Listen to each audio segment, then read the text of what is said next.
perwakilan siswi SMA Negeri 1 Bukit Tinggi ingin mewawancarai Ibu Murdia sebagai selaku Ibu RT 3 RW 7 di Tanjung Beringin. Sebelum itu izinkan kami memperkenalkan diri terlebih dahulu. Saya Danova Andara, saya Bita Dinara, saya Monika Erlina. Baik, pertanyaannya akan dimulai dari Nita. Baik Ibu, izinkan saya memberikan pertanyaan kepada Ibu. Menurut Ibu, dari mana saja sumber-sumber pendapatan di daerah Empat Lawang ini? Kalau sepengetahuan Ibu, pendapatan daerah Empat Lawang ini terdiri dari 75% dari petani, 20% dari pedagang kecil menengah atas, dan 10% dari pegawai negeri sipil. Cuma itu yang Ibu tahu. Kalau untuk pengeluarannya itu apa saja Ibu? Maksudnya ada pengeluaran itu daerah Empat Lawang. Pengeluaran daerah Empat Lawang itu dikeluarkan untuk dana RT RW sebagai membangun parit kan, membangun ini ibarat itu kalau ke daerah-daerah ke desa-desa sebagai jalan-jalan jalan-jalan gang, jalan-jalan ke perkebunan, air bagi yang daerah yang sulit air ya. Ini apa namanya itu sumur bor. Sudah tuh, apalagi ya? Untuk pembangunan irigasi itu pemerintah juga itu ada yang dikeluarkan dari pemerintah. Jadi Bu, menurut Ibu dari pendapatan dan pengeluaran tadi apakah terjadi ketimpangan atau tidak? Banyak ini ibaratnya tuh ketimpangan udah tuh salah guna bagi kades-kades, bagi RT RW, salah guna uang. Kadang-kadang disalahgunakan, tapi ada yang tidak menyalahgunakan tuh. Apa lagi? Menurut Ibu dari pendapatan di Empat Lawang ini itu lebih banyak pemasukan atau pengeluaran? Lebih besar pengeluaran setahu saya, makanya Empat Lawang tidak maju. Baik Ibu, terima kasih. Baik, Ibu terima kasih karena sudah bersedia kami wawancarai. Sepertinya sudah sampai itu saja.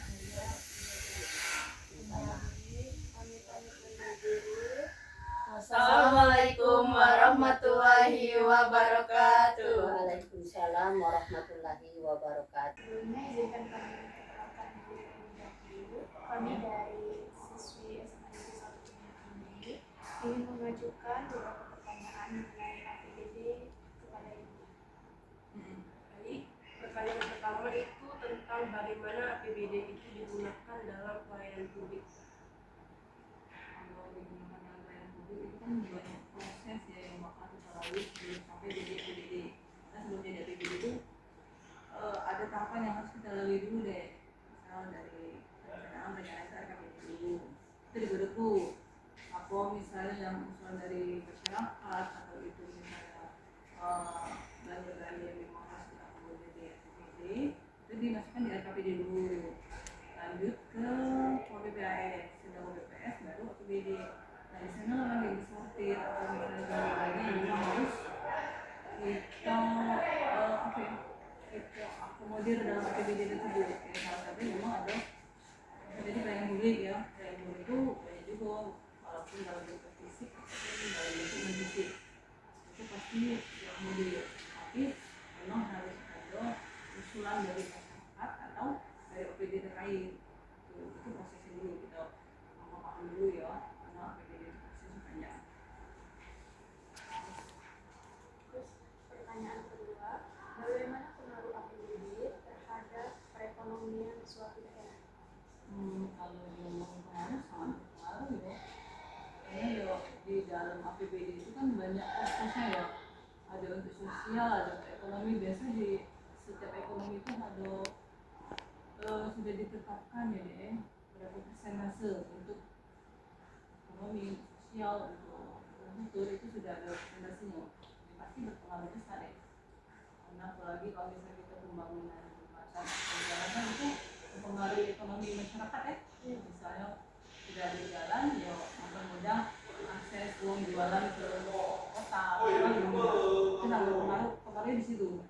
Walaupun tidak signifikan, kita bisa ngasih duit ke masyarakat misalnya, ini berapa sekian, tidak secara langsung yaitu. Tapi dengan ada jalan jembatan itu mempermudah perekonomian, itu meningkatkan perekonomian. Yang selanjutnya itu mengapa APBD sangat diperlukan dalam pembangunan ekonomi.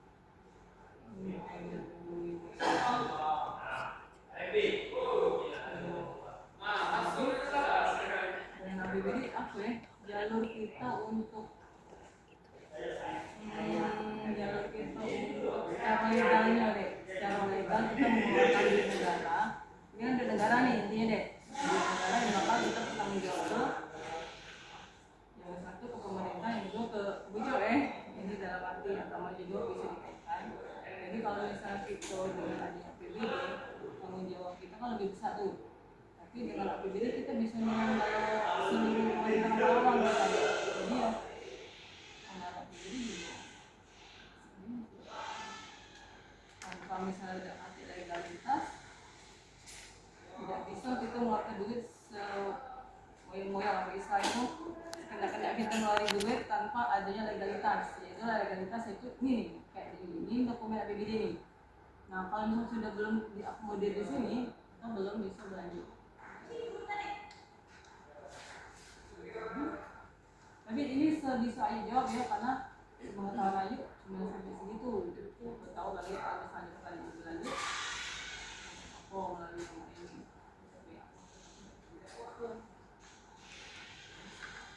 Kalau tentang pendapatan APBD setiap daerah itu dari mana? Pendapatan itu banyak sumbernya deh. Pendapatan itu kan dari PAD. PAD itu yaitu pajak, retribusi, pendapatan lain-lain itu PAD. Terus pendapatan dari pusat. Pendapatan pusat itu kayak dari daun perimbangan, dana alokasi khusus, dana insentif fiskal, terus dana DBH itu dana dari pusat. Yang ketiga itu dana dari provinsi. Itu masuk pendapatan dana provinsi itu kayak DBH, kayak dana bantu, itu masuk dari dana provinsi. Jadi itu ada 3 sumber. Dari PAD itu dari daerah sendiri, yang kedua itu dari dana pusat, yang ketiga dari dana provinsi. Kalau kita ada kalau itu deh, tiga itu item itu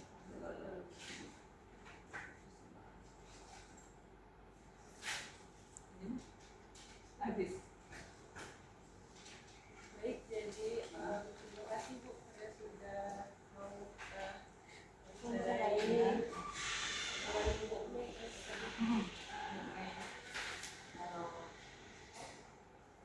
Ini dari fungsional analis keuangan daerah.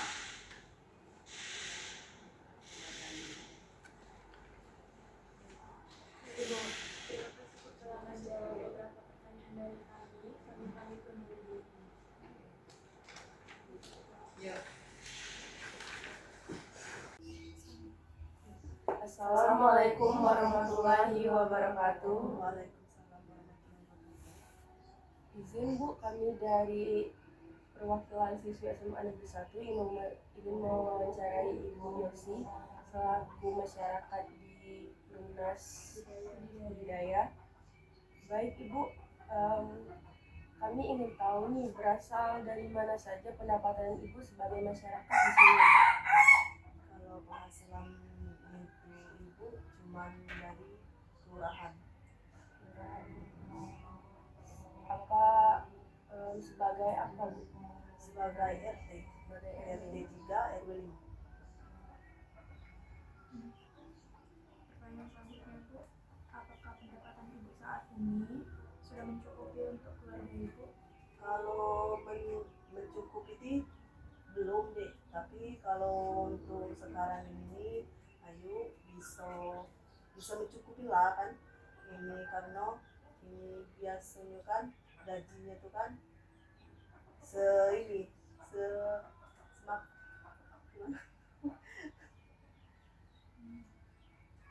ini ke gajinya tuh ini kemampuan ayu pengeluaran ayu cemano.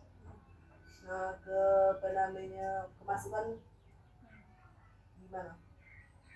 Berarti ibu mengalami defisit dari pemasukannya.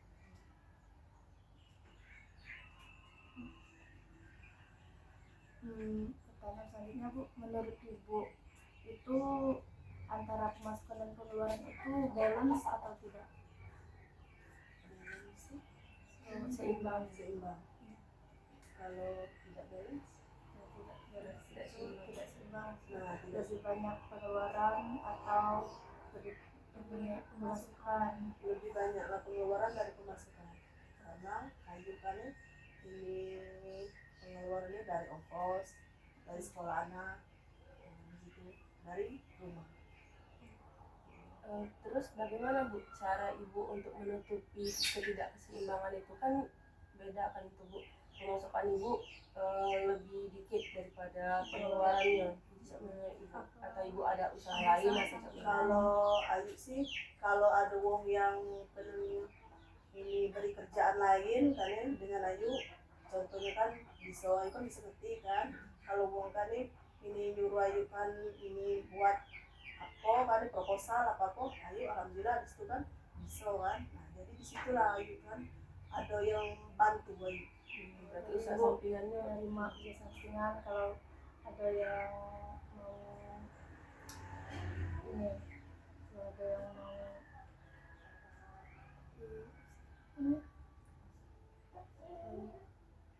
menyewa jasa ibu.